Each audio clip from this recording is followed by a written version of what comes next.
Soir des signes.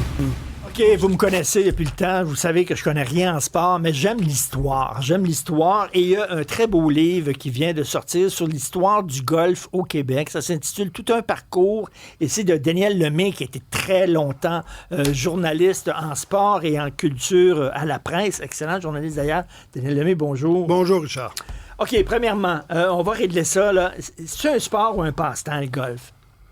Bon, c'est un sport. Il y en a qui vont arguer que ce n'est pas un sport parce qu'il n'y a pas une dépense énorme d'énergie énorme. C'est une activité sportive, très certainement. Est-ce que c'est vrai que golf, ça veut dire gentlemen's only, non. Ladies forbidden? Non, ça, il y a des gens qui disent ça, ouais, hommes seulement, femmes interdites. Oui, ça, c'est quelqu'un, je suppose, dans un club un soir avec un cognac puis un cigare qui est arrivé avec ça, là. Ça dure depuis longtemps, ça. Ben oui, c'est un mythe, là, c'est une légende urbaine. On est, mais ça traduit aussi une certaine réalité que le golf a eu pendant longtemps, c'est-à-dire que c'est un jeu d'hommes dont les femmes étaient non pas exclues, mais les femmes devaient pratiquer le golf dans un espace qui leur était imparti. Ils n'avaient pas le droit de jouer le samedi matin.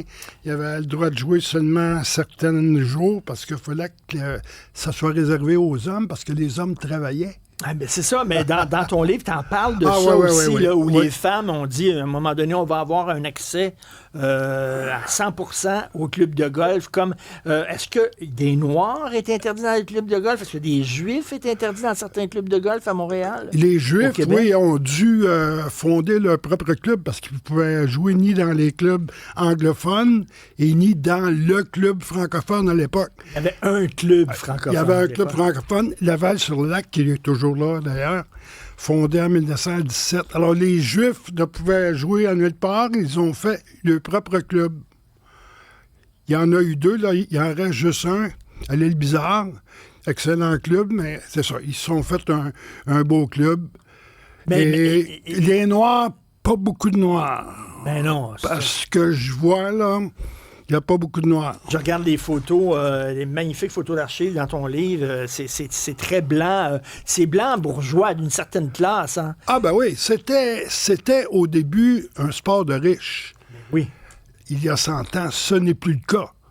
Maintenant, n'importe qui peut jouer au golf. Le Québécois moyen, salaire moyen québécois, 68 000 $.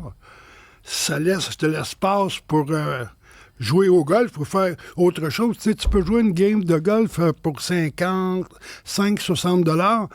Tu peux jouer 3 games de golf pour un billet pour un match au Centre Bell. Ben oui. Tu sais, c'est comme ça que ça marche. Et c'est un héritage des Écossais. Oui. C'est un groupe d'Écossais montréalais, businessmen, évidemment, qui ont fondé le premier club de golf en Amérique du Nord. Il faut jamais... Ici, au Québec. À Montréal. Ben moi, j'en revenais pas en lisant ça.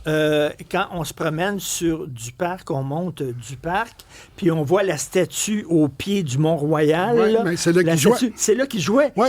Ça, c'était le premier terrain de golf au Québec, c'était là. Oui, c'était dans un parc public. Alors, on comprend facilement que... Alors, on s'entend qu'à l'époque, il n'y avait pas d'auto qui passait là. Il n'y avait pas d'auto, mais il y avait des gens qui se promenaient dans le parc. Puis là, des balles blanches qui passaient à gauche et à droite. Ils se sont rendus compte, à un moment donné, que ça n'avait pas grand allure de jouer au golf dans un parc public. Alors, ils ont été obligés de s'en aller à Dorval, dans une place qui s'appelait à l'époque Dixie. Ils sont fondés un très beau club là. Le West Island est devenu un haut lieu du golf canadien et montréalais. Et les francophones étaient perçus comment par les joueurs de golf de l'époque? C'était surtout la bourgeoisie anglophone. Ah oui, c'était exclusivement la bourgeoisie francophone. Alors, la bourgeoisie francophone québécoise se sont fondés un club à Laval-sur-le-Lac.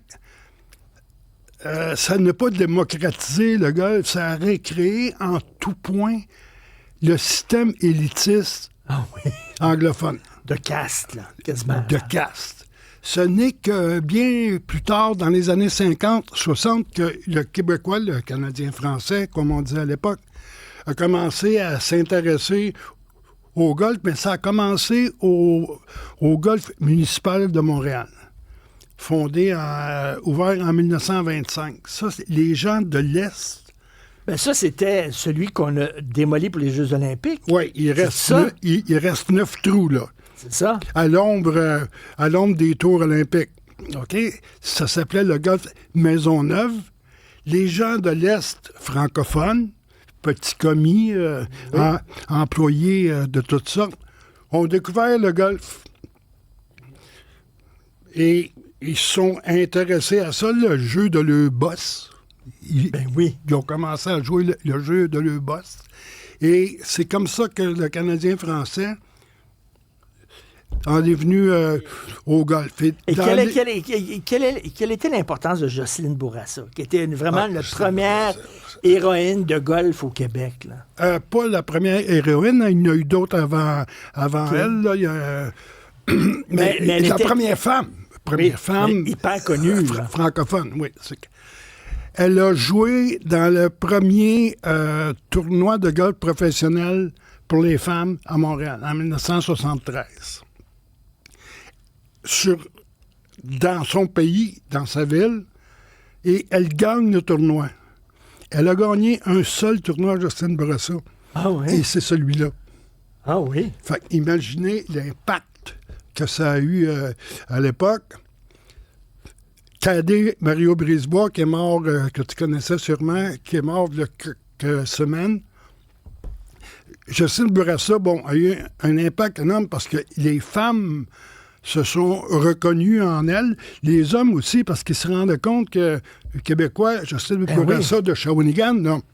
Qui était devenue une superstar du golf. Tout le monde peut être une star du golf, tout le monde peut apprécier ça. Alors, impact énorme, mais elle a gagné un seul tournoi. Un seul tournoi, je ne savais pas ça. Vraiment, il y a plein de photos super tripantes là-dessus. C'est aux Éditions de l'Homme, Histoire de golf au Québec. Puis là, j'attends le livre sur le mini-pot.